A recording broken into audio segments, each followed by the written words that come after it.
चलिए बच्चों स्टार्ट करेंगे। बच्चों अब हम क्या कर रहे हैं, डिस्कशन कर रहे हैं मई 2025 आरटीपी का। किसका डिस्कशन कर रहे हैं बच्चों? बच्चों हम लोग डिस्कशन कर रहे हैं मई 2025 की आरटीपी का लॉ का। ठीक है, इसमें सबसे पहले तो केस स्टडी डिस्कस करते हैं। बहुत आसान सी केस स्टडी है। देखो मैं आपको बताता हूं, हमेशा मैं क्या बोलता हूं, एक बात जो बात में बोलता हूं उसको फॉलो करना सीखो, ऐसे काम नहीं बनेगा। मैं आपको हमेशा ये बोलता हूं कि केस स्टडीज को पढ़ने से पहले उसके क्वेश्चन पढ़ने चाहिए। तो हम पहले इसके क्वेश्चन पढ़ेंगे। और टू बी वेरी ऑनेस्ट, ये केस स्टडी पता है ऐसी है कि अगर आप केस स्टडी पढ़ो ही नहीं और डायरेक्टली भी क्वेश्चन करने चले जाओ, मैं आपको गारंटी दे रहा हूं क्वेश्चन हो जाएंगे। बट फिर भी ठीक है, एक बार हम केस स्टडी पढ़ेंगे। पहले फटाफट क्वेश्चन पढ़ते हैं। क्वेश्चन पूछ क्या रहा है? बड़ी सी केस स्टडी दे रखी है, जरूरत ही नहीं है पढ़ने की, सच बता रहा हूं। जैसे पहला बोल रहा है, according to above case scenario Baking point Limited close its register of member for 12 days. Register of member close करने की बातें हो रही है। अब वो पूछ रहा है maximum time limit for which register of member can be closed eight any one time. Any one time पे रजिस्टर कितने टाइम क्लोज हो सकता है? याद करो, वैसे तो अपन ने डायरेक्टली पढ़ा है, रजिस्टर ऑफ मेंबर जब क्लोज होता है तो eight any one time 30 days के लिए क्लोज हो सकता है और पूरे साल में एग्रीगेट 45 डेज के लिए। तो डायरेक्ट क्वेश्चन है, वैसे तो अगर हम करने जाएंगे तो 2 मिनट में डायरेक्ट क्वेश्चन इस क्वेश्चन को करा जा सकता है। आगे बढ़ते हैं। Question number 2, baking point limited declared bonus issue दे रही है इन द रेशियो 1:2। अच्छी बात है। Which of the following resources was not permitted to capitalize for issue of bonus shares। अब वो बोल रहा है बताओ बोनस शेयर कौन से रिसोर्स में से नहीं दे सकते। ठीक है, पहले क्वेश्चन पढ़ते हैं, ऑप्शन पढ़ेंगे, हो जाएगा। क्वेश्चन नंबर 3, वैसे याद करो बोनस इशू मैं बता देता हूं। बोनस इशू आप फ्री रिजर्व से दे सकते हो, बोनस इशू आप सिक्योरिटीज प्रीमियम से दे सकते हो और बोनस इशू आप कैपिटल रिडेम्पशन रिजर्व से दे सकते हो। तो अब आप सोच लेना कि भाई इनमें से कुछ होगा तो हम बोनस इशू देंगे, इनके अलावा कुछ होगा तो हम बोनस इशू नहीं देंगे। एक बेसिक सी मैथ्स है, इनमें से कुछ होगा तो इनसे हम बोनस इशू देंगे और इनके अलावा कुछ होगा तो हम बोनस इशू नहीं देंगे। ठीक है, तो एक बेसिक सी मैथ्स है। आओ थर्ड वाला क्वेश्चन देखते हैं। It is evident from above case scenario that baking point Limited close its register of member for first time. बोले उसने अपना register of member for first time close किया 25 में फॉर 12 डेज। ठीक है, अब वो पूछ रहा है maximum for how many times and for how much period are company is permitted to close register. बोले साल में कितनी बार बंद कर सकती है और कितने टाइम के लिए बंद कर सकती है। साल में कितनी बार बंद कर सकती है और कितने टाइम के लिए। अब मैं आपको बता दूं, कितने टाइम के लिए तो कोई लिमिट नहीं होती, आप कितनी भी बार बंद करो। एक टाइम पीरियड होता है, टाइम पीरियड वही at when one time close करोगे, फॉर वन टाइम क्लोज करोगे तो 30 डेज, पूरे साल में मिला के 45 डेज। अभी हम एक क्विक रिव्यू कर रहे हैं, अभी डिटेल में करेंगे सारे क्वेश्चन। अगला क्वेश्चन है, Baking Limited wants to issue bonus share in the ratio 1:2। Which of the following statement is true. पूछ रहा है कौन सा ट्रू है regarding the issue of bonus share. ठीक है, वो स्टेटमेंट पढ़ेंगे तब देखेंगे। Baking Limited declared a final dividend for financial year. What should the company do if a shareholder does not claim dividend within 30 days. पूछ रहा है अगर शेयर होल्डर ने डिविडेंड 30 डेज में क्लेम नहीं किया तो कंपनी को क्या करना है, ये तो हमें पता है। अगर डिविडेंड 30 डेज में क्लेम नहीं होता, अगर डिविडेंड 30 डेज में क्लेम नहीं होता तो 7 डेज के अंदर अंदर सेपरेट बैंक अकाउंट में ट्रांसफर कर देते हैं, जिसे हम अनपेड डिविडेंड बैंक अकाउंट बोलते हैं। फिर अगला क्वेश्चन आता है, question number 6, for how long must Baking point Limited retain its books of account. तो अरे यार ये तो कंपनीज एक्ट में हमने डायरेक्ट पढ़ा है, बुक्स ऑफ अकाउंट्स को रिटेन करना होता है 8 ईयर्स के लिए। लॉ क्या बोलता है, जो ईयर चल रहा है उससे प्रीसीडिंग 8 ईयर के बुक्स आपको प्रिजर्व करने हैं। ये तो हमने डायरेक्ट सेक्शन नंबर 128 में पढ़ा है, एकदम डायरेक्ट क्वेश्चन है। तो अब सोचो, मैं आपको लिटरली बता रहा हूं, अगर आप केस स्टडी नहीं भी पढ़ोगे ये सारे क्वेश्चन वैसे ही हो सकते हैं, बट फिर भी मैं एक बार केस स्टडी आपको पढ़ाने वाला हूं। फिर क्वेश्चन नंबर 7 आया, suppose now baking point limited wants to appoint an internal auditor. Internal auditor बनाना चाहते हैं। पूछ रहा है which of the following statement is correct. ठीक है, क्वेश्चन पढ़ेंगे तब देखेंगे। इंटरनल ऑडिटर से रिलेटेड है, इंटरनल ऑडिट से रिलेटेड है तो सेक्शन 138 का क्वेश्चन हो गया। ठीक है, ये बुक्स ऑफ अकाउंट से रिलेटेड है तो सेक्शन नंबर 128 का क्वेश्चन हो गया। ये बात कर रहा था कि डिविडेंड क्लेम नहीं हुआ तो क्या होगा, ये सेक्शन 124 का क्वेश्चन हो गया। ये बात कर रहा था कि भाई कंपनी को बोनस इशू देना है, तो अगर कंपनी बोनस इशू देती है तो सेक्शन 63 के अकॉर्डिंग देती है, तो ये बोनस इशू का क्वेश्चन हो गया। तो भैया देखो क्लैरिटी वही है, क्लैरिटी वही है कि अपने को अगर क्वेश्चन पढ़ ले पहले, मैं आपको सिंपल से समझा रहा हूं, आज लिटरली बोल रहा हूं, ये पूरा क्वेश्चन अगर आप करने जाओगे, ये पूरा क्वेश्चन आप करने जाओगे बिना केस स्टडी के, सारे ऑप्शन पढ़ के क्वेश्चन हो जाएगा। बट फिर भी कई बार होता है सर केस स्टडी नहीं पढ़ी, कोई इंपॉर्टेंट बात केस स्टडी में लिखी हुई थी मिस हो गई, रिस्क होता है, तो रिस्क नहीं ले सकते, इसलिए एक बार केस स्टडी पढ़ना जरूरी है। तो मैं आपको बिल्कुल ये एडवाइस नहीं करूंगा कि आप केस स्टडी पढ़ो ही मत। क्वेश्चन नंबर 4 सेक्शन 63 का हो गया, ठीक है। क्वेश्चन नंबर 2 बात कर रहा था कि कितने टाइम के लिए रजिस्टर क्लोज हो सकता है, तो रजिस्टर क्लोज होने के लिए हमने सेक्शन नंबर पढ़ा है 91, ये सेक्शन नंबर 91 से हो जाएगा। ये वापस से बोनस इशू का है, बोनस इशू का सेक्शन 63 है, इस पे सेक्शन 63 लगेगा।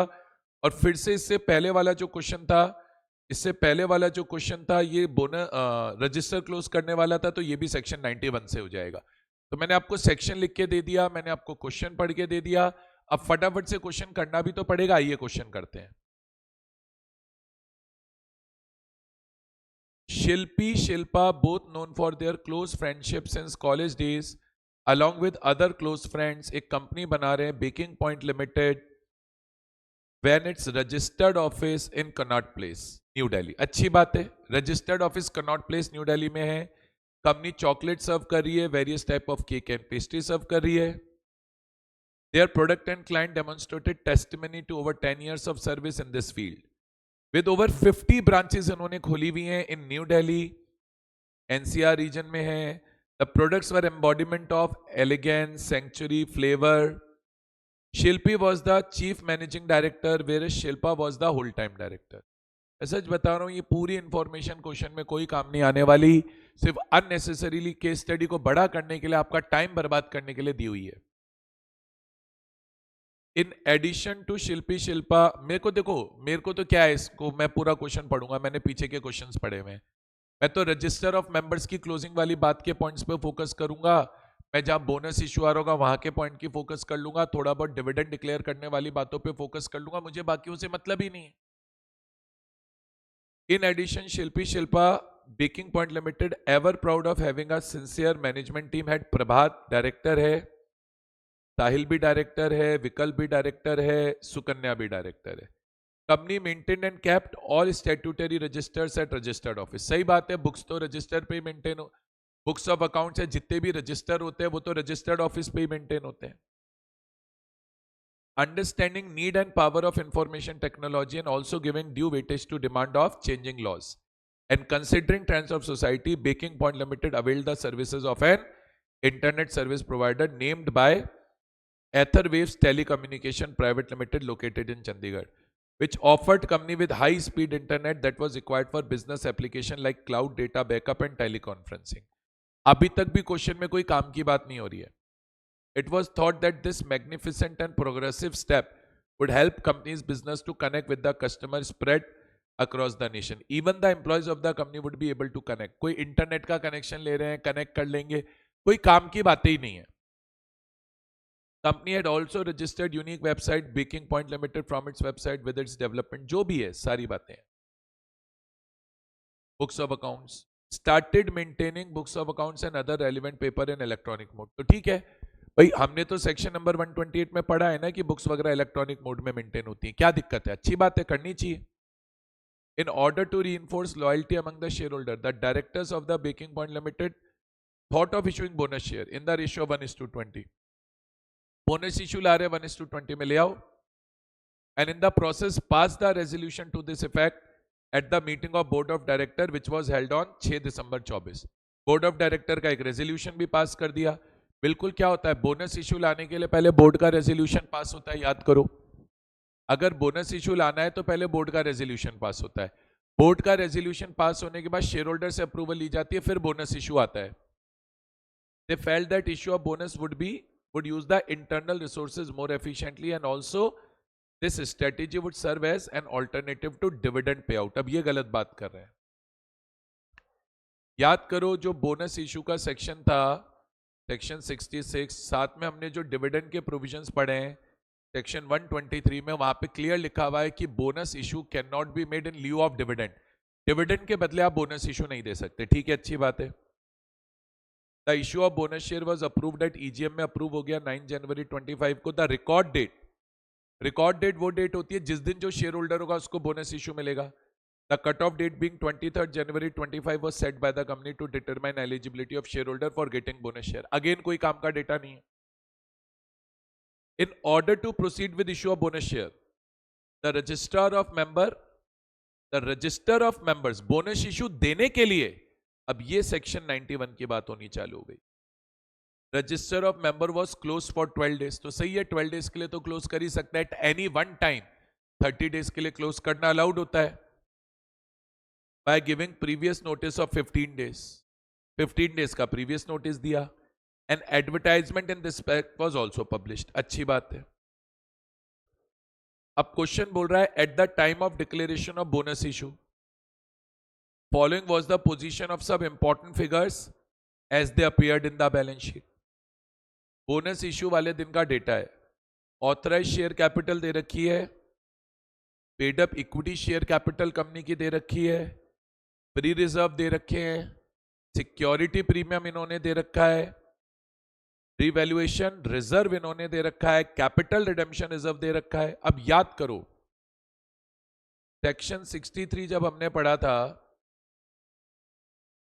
सेक्शन 63 जब हमने पढ़ा था तो बोनस इशू कहां से दे सकते थे।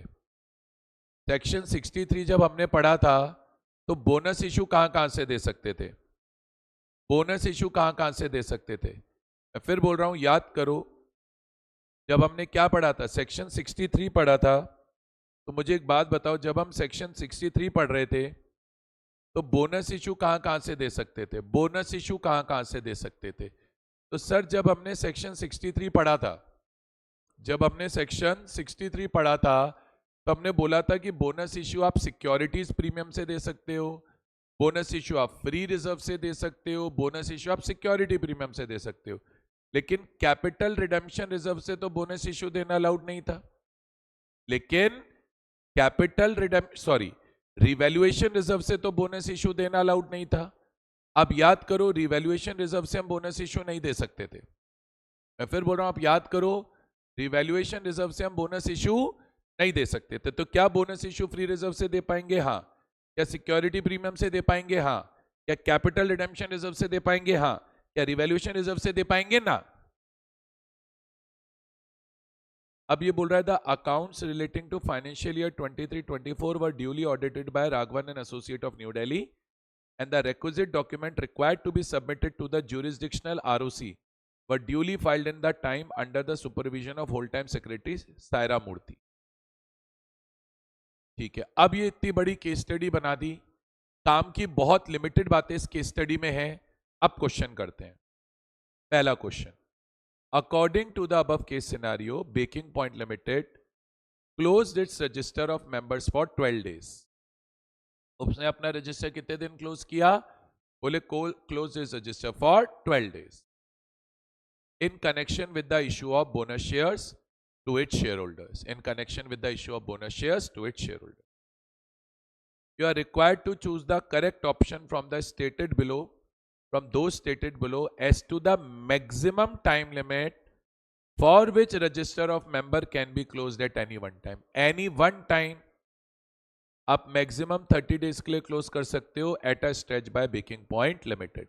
अब options पढ़ते हैं क्या है। पहला ऑप्शन है, though Baking Limited closed its register of member for 12 days in connection with issue of bonus shares, yet it is permitted to close the register for a period not exceeding 45 days. गलत है। 45 days पूरे साल में aggregate में होता है। Question ने eight any one point पूछा है, ध्यान से पढ़ो। आगे बोल रहा है, दो baking point Limited close register of member for 12 days, yet it is permitted to close the said register of member for a maximum period not exceeding 20 days. गलत है, 30 days होता है। दो baking limited close register of member for 12 days, yet it is permitted to close the register for maximum period of 30 days.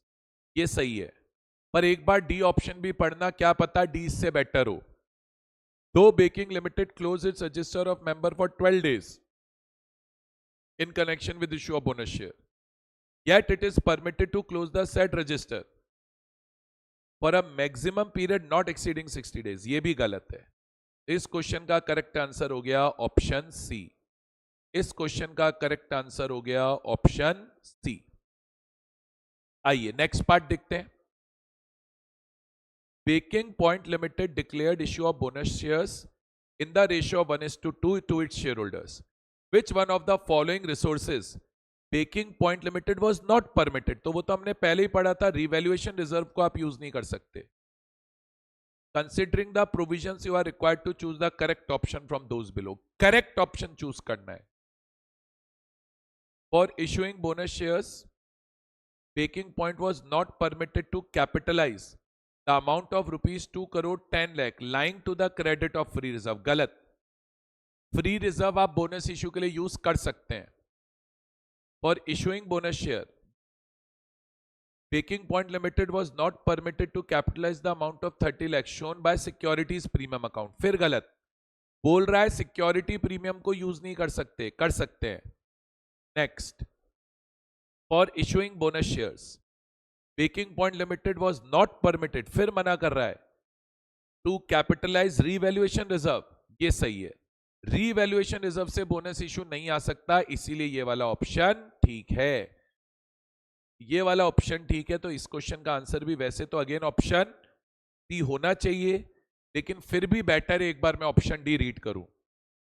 For issuing bonus shares, Baking Point Limited was not permitted to capitalize CRR. भाई CRR तो capitalise होता ही है, तो ये भी गलत है.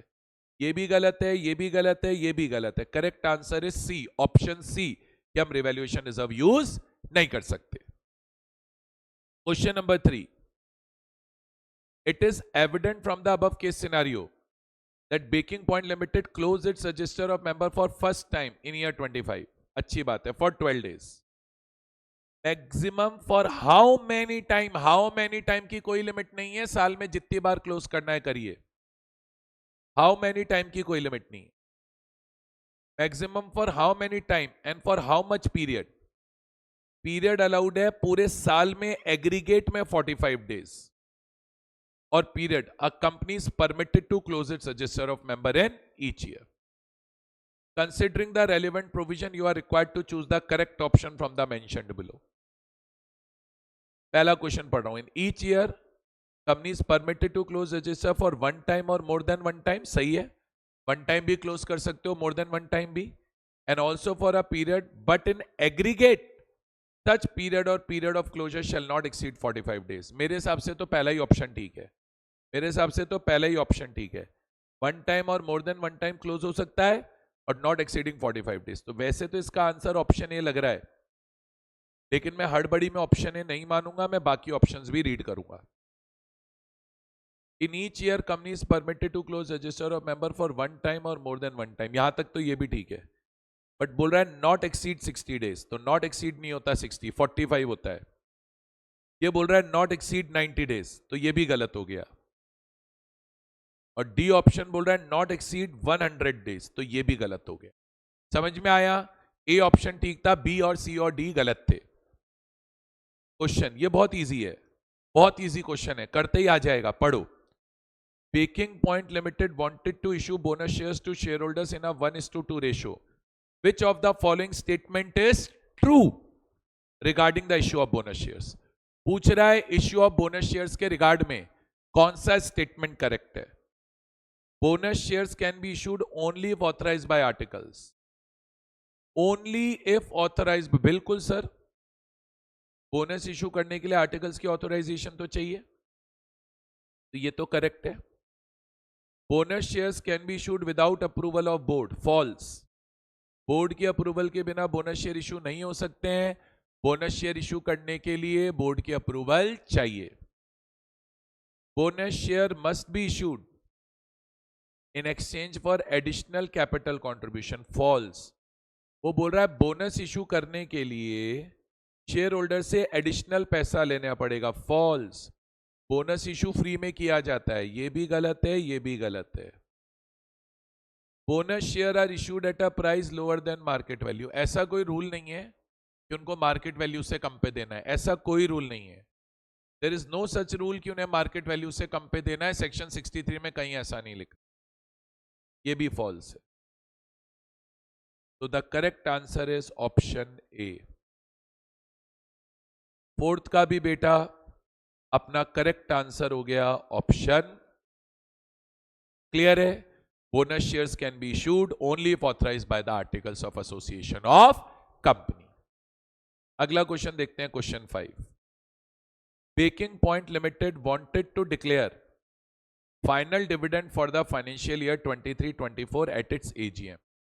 As per companies act, what should company do if a shareholder does not claim dividend within 30 days? याद करो, अगर डिविडेंड 30 डेज में क्लेम नहीं होता था तो जिस दिन 30 डेज पूरे होते थे उससे अगले 7 डेज में वो डिविडेंड हमको अनपेड डिविडेंड अकाउंट में ट्रांसफर करना होता था। पहला ऑप्शन बोल रहा है ट्रांसफर कर दो आईईपीएफ में, गलत है। दूसरा ऑप्शन बोल रहा है ट्रांसफर कर दो अनपेड डिविडेंड अकाउंट में 7 दिन में, एक्सपायरी ऑफ 30 डेज के, सही है, ऑप्शन बी सही है। तीसरा ऑप्शन बोल रहा है dividend remains with company, company के पास नहीं रह सकता, ए गलत सी गलत, कंपनी के पास नहीं रह सकता। Company must cancel the dividend, सवाल ही नहीं उठता, ऊट पटांग बातें कर रहा है, ऊट पटांग। बोले कैंसिल कर दो, क्यों कैंसिल कर दो, मजाक चल रही है क्या? नहीं कैंसिल होगा, फालतू बात करने की जरूरत नहीं है। फिफ्थ क्वेश्चन का correct answer is option B.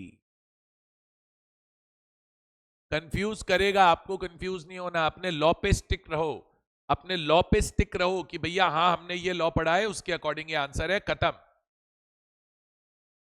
6, ये तो डायरेक्ट क्वेश्चन था। As per companies act 13, for how long Baking Limited retain its books of accounts and other financial records? 8 years. ज्यादा सोचने की जरूरत ही नहीं है, सीधे ऑप्शन सी होगा। मेरे को तो आंखों के सामने 8 इयर्स नजर आ रहा है, ऐसे क्वेश्चंस में तो बाकी ऑप्शंस पढ़ने की भी नीड नहीं होती। लास्ट क्वेश्चन आ रहा है, केस स्टडी का एमसीक्यू लास्ट है ये, केस स्टडी का एमसीक्यू लास्ट है ये। केस स्टडी के बाद वाले अपन देखेंगे कि केस स्टडी का एमसीक्यू लास्ट है। Suppose now Baking Limited wants to appoint an internal auditor to review its operations and compliance. As per Companies Act 13, which of the following statement is correct? Appointment of internal auditor is mandatory for all companies. गलत बात, हर company के लिए internal auditor appoint करना mandatory नहीं होता, listed company के लिए mandatory है। पब्लिक कंपनी पे 4 कंडीशन थी, अगर उनमें से कोई एक पूरी करेगी तो मैंडेटरी है। उसी तरीके से प्राइवेट कंपनी पे 2 कंडीशंस थी, उनमें से एक पूरी करेगी तो मैंडेटरी है। तो अगेन क्वेश्चन फालतू बातें कर रहा है, फालतू बातों में फंसने की जरूरत नहीं।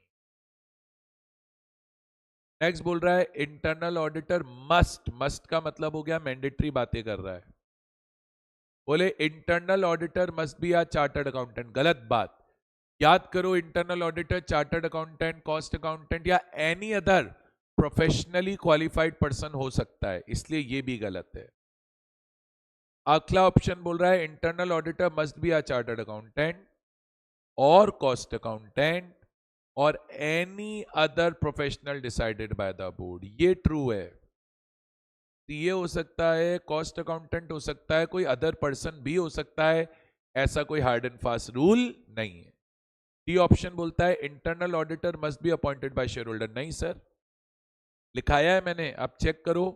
इंटरनल ऑडिटर का अपॉइंटमेंट शेयर होल्डर नहीं करते हैं, इंटरनल ऑडिटर का अपॉइंटमेंट सेक्शन 138 बोलता है कि बोर्ड ऑफ डायरेक्टर्स करेंगे। तो इसका भी करेक्ट आंसर ऑप्शन सी हो गया। ठीक है, तो अभी अपने केस बेस्ड एमसीक्यू तो हो गए, अपने कौन से एमसीक्यू हो गए? केस बेस्ड एमसीक्यू तो हो गए। अब हम एक बार क्वेश्चन नंबर 8 करते हैं।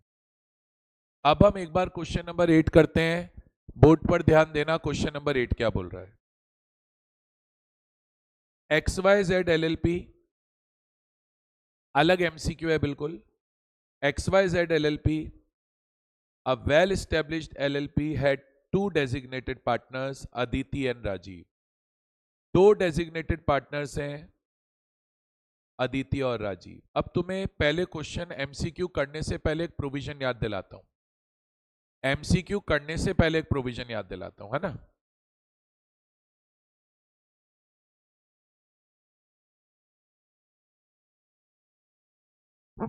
बेटा एमसीक्यू करने से पहले एक प्रोविजन याद करो। मैं फिर बोल रहा हूं, एमसीक्यू करने से पहले एक प्रोविजन याद करो। सर प्रोविजन ये बना हुआ है, मैं फिर बोल रहा हूं प्रोविजन ये बना हुआ है, मैं एक बार फिर से रिमाइंड करा रहा हूं कि भाई एलएलपी में अगर कभी भी किसी भी कारण से लेस देन 2 डेजिग्नेटेड पार्टनर्स हो जाते हैं, तो लॉ ये बोलता है कि अगर एलएलपी में, देखो अगर मान लो 3 पार्टनर थे, एक चला गया, एक की डेथ हो गई, जो भी हो गया कोई फर्क नहीं पड़ता। दिक्कत ये है कि अगर एलएलपी में लेस देन 2 डेजिग्नेटेड पार्टनर्स हो जाते हैं, तो लॉ का रूल ये बना हुआ है कि कभी भी अगर ऐसी सिचुएशन आई कि एलएलपी में लेस देन 2 डेजिग्नेटेड पार्टनर हो गए, तो एलएलपी के पास 30 डेज का टाइम होता है। कितने दिन का? एलएलपी के पास 30 डेज का टाइम होता है पार्टनर्स को इंक्रीज करने का। और अगर एलएलपी ने 30 डेज में पार्टनर इंक्रीज नहीं किए, तो लॉ ये बोलता है कि अगर एलएलपी ने 30 डेज में पार्टनर इंक्रीज नहीं किए, तो जितने रिमेनिंग पार्टनर एलएलपी में बचे हैं, याद करो जितने रिमेनिंग पार्टनर एलएलपी में बचे हैं, सभी को डेजिग्नेटेड पार्टनर मान लिया जाता है। तो भैया आज एक सिंपल सा कॉन्सेप्ट है, एलएलपी में अगर नंबर ऑफ डेजिग्नेटेड पार्टनर 2 से कम होंगे, तो आपके पास कितने दिन का टाइम है? 30 डेज का टाइम है नया डेजिग्नेटेड पार्टनर बनाने का। अगर आप 30 डेज में नया डेजिग्नेटेड पार्टनर नहीं बनाते हो, तो लॉ बोला अगर आपने 30 डेज में नया डेजिग्नेटेड पार्टनर नहीं बनाया, तो जो जितने रिमेनिंग पार्टनर्स बचे हुए हैं उन्हीं को डेजिग्नेटेड पार्टनर मान लिया जाएगा। याद आ रहा है? अब उसको पढ़ते हुए ये क्वेश्चन आप करो। अगर उस प्रोविजन को पढ़ते हुए आप ये क्वेश्चन करोगे तो एकदम आसानी से क्वेश्चन हो जाएगा, कहीं कोई दिक्कत नहीं आएगी। पढ़ो। On 15 January 2025 Rajeev resign due to personal reason. Rajeev ने कब रिजाइन कर दिया? 15 जनवरी 25 को। अब राजीव ने तो बेटा 15 जनवरी 25 को ही रिजाइन कर दिया। अब दिमाग लगाओ, अगर राजीव ने 15 जनवरी 25 को ही रिजाइन कर दिया, मतलब एलएलपी के अंदर जो डेजिग्नेटेड पार्टनर है वो 2 से कम हो गए, और 2 से कम 15 जनवरी को ही हो गए, leaving Aditi as the only designated partner. तो 15 जनवरी से 30 डेज में एक और नया डेजिग्नेटेड पार्टनर एलएलपी को बनाना चाहिए। The remaining partners were aware of their responsibility to appoint a new designated partner. Remaining partners को पता भी था कि उनको क्या बनाना है? न्यू डेजिग्नेटेड पार्टनर बनाना है as per the requirement of LLP act 2008। लेकिन अब वो बोल रहा है however due to internal disagreement, आपस में लड़ाइयां चल रही होंगी, लड़ रहे हैं भाई साहब आपस में, लड़ो। They fail to appoint a new designated partner within prescribed time frame. Within prescribed time frame में नया डेजिग्नेटेड पार्टनर बनाया नहीं, बना लेना चाहिए था बट नहीं बनाया। अब क्या करें? और 20 फरवरी 25 वो बोल रहा है 20 फरवरी 25 को क्या हो गया साहब? 20 फरवरी 25 को क्या हो गया? 20 फरवरी 25 ओ 30 डेज में नया डेजिग्नेटेड पार्टनर बनाना था, यानी 14 फरवरी तक। भाई जनवरी कितने दिन का महीना होता है? 31 डेज का। 15 दिन तो जनवरी के वैसे ही चले गए, तो 16 दिन जनवरी के, 14 दिन फरवरी के। तो 14 फरवरी 2025 तक नया पार्टनर आना था। बताओ, प्यार मोहब्बत वाले दिन नया पार्टनर आना था, और ये तो लड़ ही रहे हैं साहब। The registrar of companies issued a notice to XYZ LLP seeking a clarification। उससे क्लैरिफिकेशन मांगा कि भाई तू बता तूने नया पार्टनर बनाया नहीं बनाया, regarding appointment of designated partner. अच्छी बात है।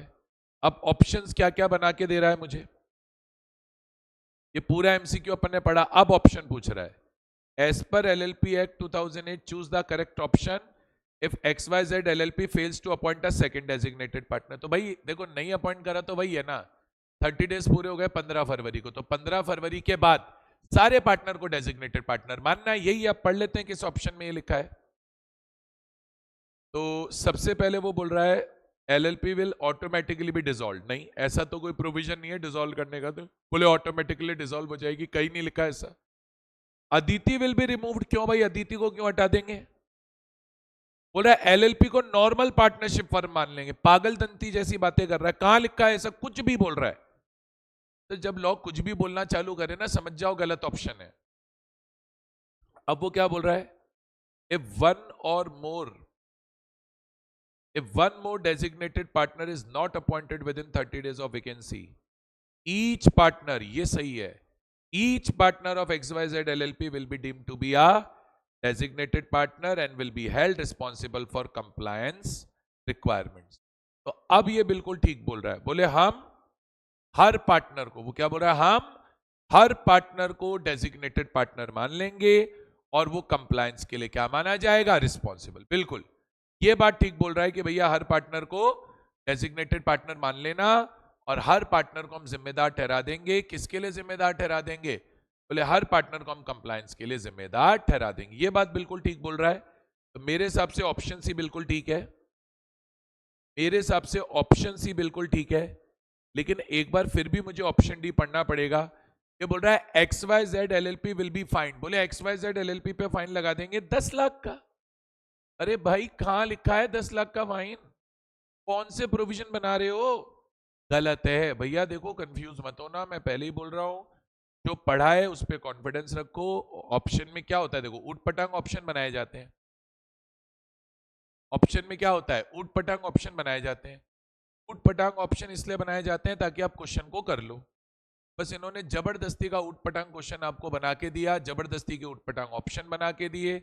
अगर आप क्वेश्चन को ध्यान से पढ़ोगे तो कहीं पे भी करने में दिक्कत नहीं आएगी, मैं आपको बोल रहा हूं। अब आइए अगला क्वेश्चन, ये भी इजी है।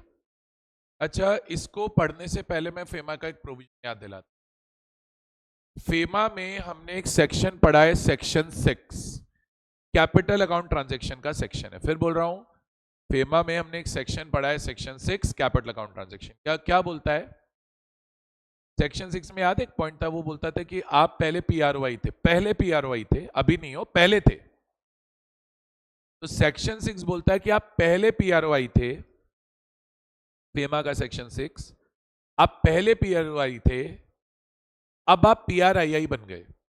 आप पहले पीआरओआई थे, अब आप पीआरआईआई बन गए। तो लॉ बोला जब आप पहले पीआरओआई थे तब अगर आपने इंडिया के बाहर कोई कैपिटल असेट, कोई प्रॉपर्टी, कोई फंड, कोई मनी हेल्ड किया था, खरीदा था, एक्वायर किया था, कोई भी असेट आपने एक्वायर किया था इंडिया के बाहर, कोई फॉरेन असेट, कोई फॉरेन करेंसी, कोई फॉरेन सिक्योरिटी आपने तब एक्वायर करी थी जब आप पीआरओ आई थे, तब उसको होटी, HOTI, होल्ड, ओन, ट्रांसफर और इन्वेस्ट कर सकते हो। गवर्नमेंट उसके ऊपर रिस्ट्रिक्शन नहीं लगा सकती। याद है, वैसे ही क्वेश्चन है, पढ़ो। Pranab, an Indian citizen and a software engineer, was working for a multinational IT firm based in Singapore for over 8 years. During his tenure, he accumulated substantial saving in Singapore. Pranab है, Singapore में है पिछले 8 साल से, यानी PRO आई है, PRO आई है, substantial saving कर रखी है in his Singapore bank and invested in few properties there. वहां पे पैसा कुछ प्रॉपर्टीज के अंदर भी वो बोल रहा है कि उसने क्या करा हुआ है, इन्वेस्ट करा हुआ है, with a plan to permanently return to India. अब दिमाग लगाओ, उसने बाहर पैसा इन्वेस्ट किया हुआ है, पर जब वो परमानेंटली इंडिया में रिटर्न कर जाएगा तब तो पीआरआईआई हो जाएगा, ठीक है। अब वो बोल रहा है he decided to sell one of his properties and transfer the proceeds to his newly open bank account in India. मतलब इसके पास एक सिंगापुर में प्रॉपर्टी रही होगी, इसने डिसाइड किया कि वो प्रॉपर्टी बेच देता और उसका सारा पैसा इंडिया में ट्रांसफर कर देता हूं। अच्छी बात है। Now Pranab's employer deputed him to India, आपको इंडिया भेज भी दिया गया है for critical software development project for 3 years, अच्छी बात है। Now Pranav wishes to transfer the proceeds from selling his property in Singapore to his bank account in India. मतलब सिंगापुर में एक प्रॉपर्टी थी, वो बेच दी, उस प्रॉपर्टी को बेचकर जो पैसा आया वो अपने इंडिया के बैंक अकाउंट, इंडिया के बैंक अकाउंट में लेना चाहता है। ले ले भाई, अलाउड है। अभी मैं पीआरआई हूं, अभी मैं पीआरआई हूं, पहले पीआरओ आई था, जब पीआरओ आई था उस टाइम पे जो एसेट खरीदा था उसको होल्ड ओन ट्रांसफर करने पे कोई रिस्ट्रिक्शन नहीं है, इसलिए बाहर प्रॉपर्टी बेच के जो पैसा प्रणब इंडिया लाना चाहता है ला सकता है, कोई दिक्कत नहीं है।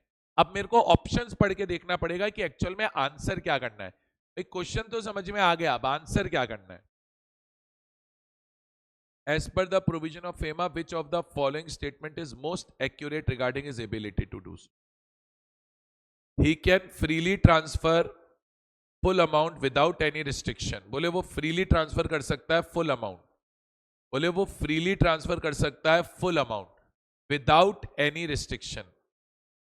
As he is now an Indian resident. क्योंकि वो अभी इंडियन रेसिडेंट है। वैसे तो ये ऑप्शन ठीक लग रहा है, बट फिर भी एक और बात पढ़नी पड़ेगी, और ऑप्शन भी देखने पड़ेंगे कौन सा बेटर है। He can not transfer the amount, ये तो गलत ही है। ट्रांसफर नहीं कर सकता तो बिल्कुल गलत है।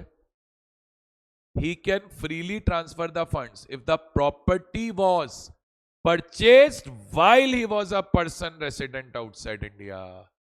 यही तो रूल है। आपने कोई foreign currency, foreign security, foreign asset तब लिया था जब आप पीआर ओआई थे, तब गवर्नमेंट रिस्ट्रिक्शन नहीं लगा सकती। ये वाला पॉइंट बोल रहा है फ्रीली ट्रांसफर कर सकता है क्योंकि अभी इंडियन है। अभी इंडियन है, अच्छा है, पर मेन रूल ये है कि प्रॉपर्टी तब ली हो जब पीआरओआई था। This is a better option. C होना चाहिए मेरे हिसाब से, लेकिन अभी मैं एक बार डी भी पढ़ूंगा। ही नीड्स प्रायर अप्रूवल, नहीं भैया अप्रूवल का तो कोई कॉन्सेप्ट ही नहीं है। ठीक है साहब, 9th एमसीक्यू भी हो गया। लास्ट क्वेश्चन आ रहा है एमसीक्यू का, फिर डिस्क्रिप्टिव क्वेश्चन आएगा। अब ये क्वेश्चन क्या है, थोड़ा कंफ्यूजिंग है, बच्चों को बेवकूफ बनाने की कोशिश करते हैं और कुछ भी नहीं है। बच्चे अगर दिमाग लगा के करेंगे तो कंफ्यूज नहीं होंगे। ये बोला है miss Kanika Tripathi, accomplished classical dancer, has been invited by Oxford University to perform at a cultural event. Sir ये जा रही है कल्चरल इवेंट पे परफॉर्म करने।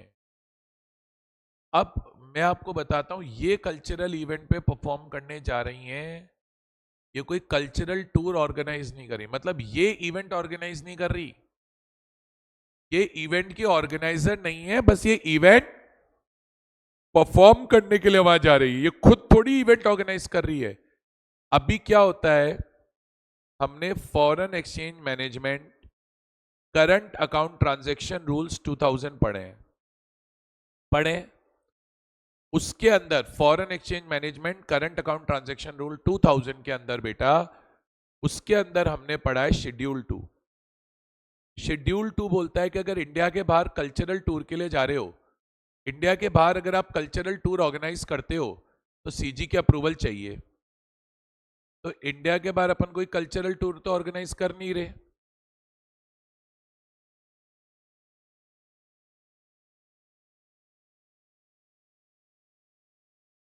इंडिया के बाहर आप कोई कल्चरल टूर तो ऑर्गेनाइज कर नहीं रहे। तो आप जब इंडिया के बाहर कोई कल्चरल टूर ऑर्गेनाइज नहीं कर रहे, भाई कनिका नहीं कर रही, कोई और कर रहा होगा ना यार।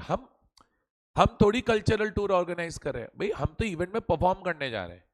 आप इंडिया के बाहर कल्चरल टूर ऑर्गेनाइज करते हो, उसके लिए अप्रूवल चाहिए सीजी की, या कोई कल्चरल टूर ऑर्गेनाइज थोड़ी हो रहा है।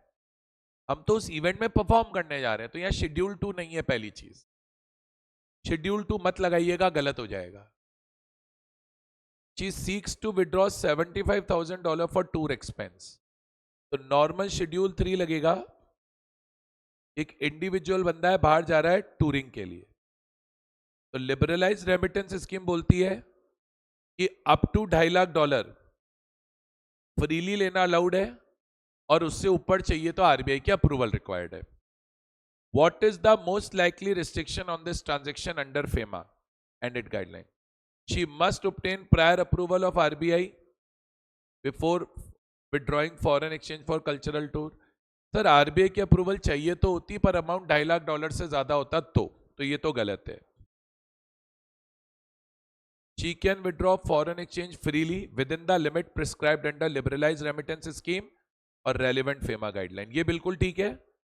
ये बोल रहा है उतना अमाउंट फ्रीली विड्रॉ कर सकते हैं जो लिबरलाइज रेमिटेंस स्कीम में। तो बिल्कुल भाई, लिबरलाइज रेमिटेंस स्कीम में $2.5 लाख है, आप ले लो, कोई दिक्कत नहीं। अगला ऑप्शन बोल रहा है foreign exchange withdrawal for cultural performances prohibited. कहीं कोई ऐसा प्रोहिबिशन नहीं है, गलत बोल रहा है। She must obtain visa. Visa, अरे वीजा की बात फेमा क्यों करेगा? फेमा में कहां लिखा है वीजा लेना है यार, काहे का वीजा? फालतू बात। Option B is the correct answer. तो ये बेटा 10 एमसीक्यूज थे, बिल्कुल भी मेरे को नहीं लगता बहुत ज्यादा कोई बहुत टेक्निकल एमसीक्यूज थे, और सबसे जरूरी केस स्टडीज ही थी कि केस स्टडी के अंदर इन्होंने जो हमसे एमसीक्यू कराया, केस स्टडी में जो इन्होंने हमसे एमसीक्यू कराया वो बिना केस स्टडी पढ़े भी मैं बता रहा हूं एकदम आराम से किया जा सकता था। ठीक है, अब इस क्लास का मैं सेकंड पार्ट स्टार्ट करूंगा। सेकंड पार्ट में we are going to discuss descriptive questions. MCQ हमारे हो गए हैं, अभी डिस्क्रिप्टिव क्वेश्चन डिस्कस करेंगे। ठीक है।